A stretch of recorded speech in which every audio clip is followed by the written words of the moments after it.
اسلام میں عقیدہ ختم نبوت کیا ہے اور اس کی اہمیت یعنی امپورٹنس کیا ہے، اعلیٰ حضرت رحمت اللہ تعالی علیہ نے یہ بھی ہمیں سمجھایا۔ آپ کے فرامین کا خلاصہ ہے،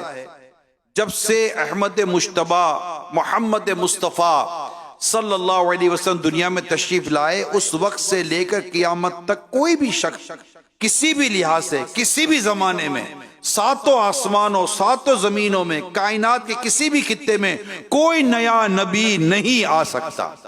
اور اعلیٰ حضرت رحمت اللہ تعالی علیہ لکھتے ہیں، اسلام میں جس طرح لا الہ الا اللہ پر ایمان رکھنا ضروری ہے، اسی طرح محمد الرسول اللہ صلی اللہ علیہ وسلم کو خاتم النبیین یعنی آخری نبی ماننا بھی لازم اور ضروری ہے۔ جو بندہ اس عقیدے کا انکار کرے یا اس میں ذرہ